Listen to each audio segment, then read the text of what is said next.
La préparation. À quoi? Il faut savoir valider rapidement sa compatibilité amoureuse.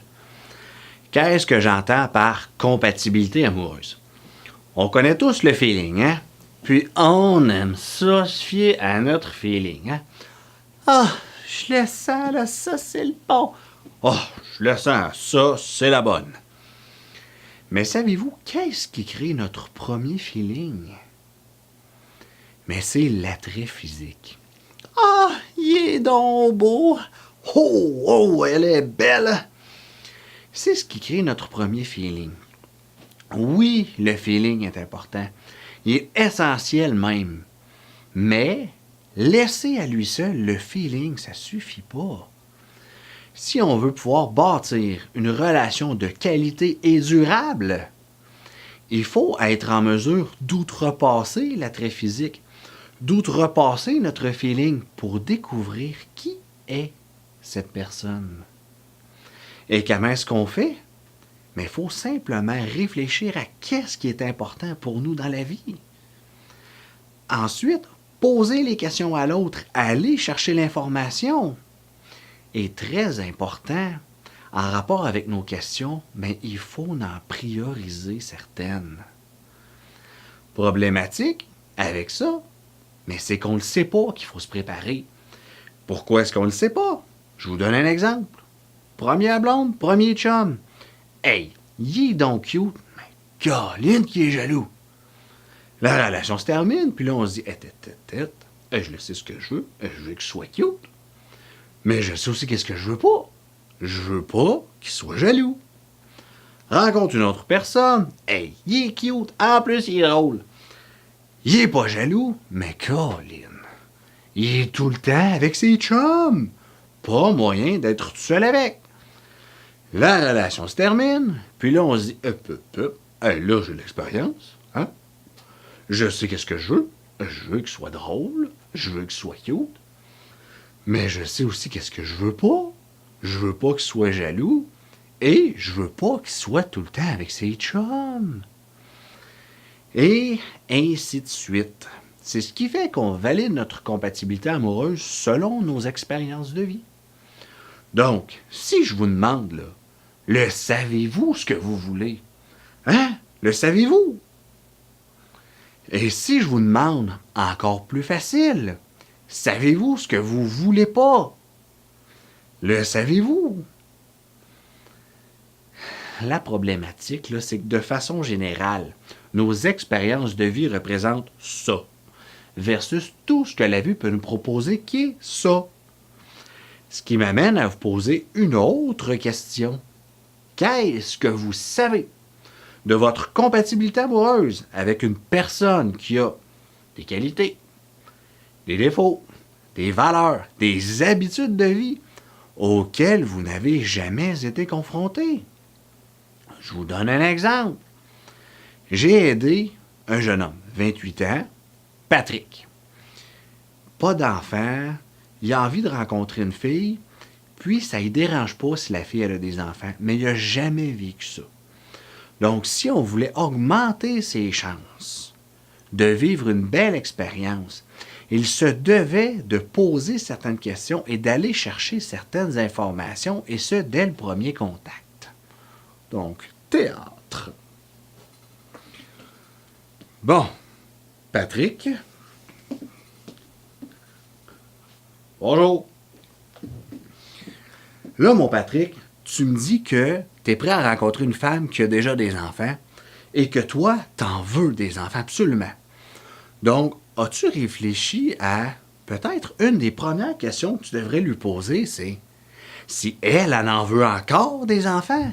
Elle en a déjà. Peut-être qu'elle, elle n'en veut plus.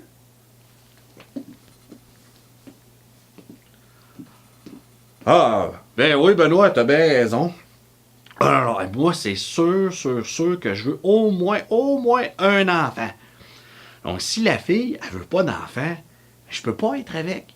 Puis moi, j'ai 28 ans, j'ai pas envie de perdre mon temps. Donc, excellente question. Bon, bonne chose de régler. Par la suite, Patrick, as-tu réfléchi à Combien d'enfants es-tu prêt à accepter? Hein? Fréquenterais-tu une fille qui a 1, 2, 3, 4 enfants? J'en connais des célibataires qui ont 4 enfants. Et l'âge? Quel âge accepterais-tu? Fréquenterais-tu une fille qui a des enfants très très bas âge, les couches? Un petit peu plus vieux? Elle est où tes limites? Qu'est-ce que tu es prêt à accepter? Qu'est-ce que tu veux? Oh, bonne question. Oh, faudrait pas qu'elle ait plus que 2 enfants. Parce que chez nous, là, on était 3, puis c'est bien en masse. Puis comme j'en veux un à moi, ben, pas plus que 2 enfants. Mais encore là, si la fille, elle a tout ce qu'il faut, ça, je suis quand même un peu de souplesse là-dessus. Pour ce qui est de l'âge, eh boy, l'idéal, ça serait que les enfants aillent en bas âge. Fait comme ça, avec leur petit frère ou leur petite sœur, ben, il n'y aurait pas une trop grosse différence d'âge. Fait qu'ils pourraient jouer puis qu'ils pourraient avoir une belle relation. Hein? Fait que, mais ça non plus, ça me dérange pas vraiment. Donc, vous voyez, pour une personne qui n'a jamais vécu une situation, c'est pas évident. Là, Patrick, il a réalisé que, question très, très, très importante pour lui, la fille, est-ce qu'elle veut des enfants? Si elle n'en veut pas, ben, c'est juste non automatique. Pour ce qui est du nombre d'enfants, ben, garde, il y a une certaine souplesse. Puis pour ce qui est de l'âge, aussi. Donc, d'où l'importance de poser les bonnes questions et d'avoir un ordre pour les poser. Prioriser certaines questions. Autre chose, notre compatibilité amoureuse, il faut la valider rapidement. Je vous donne un exemple. Une de mes amies, jeudi soir, elle sort 5 à 7. Et là, elle voit le mec des mecs. Imaginez, là, votre fantasme est là devant vous, puis il vous trouve de son goût. Non seulement ça, mais il s'en va vous parler. C'est exactement ce qui est arrivé. Et immédiatement, mon ami, elle lui a posé les questions qui étaient importantes pour elle.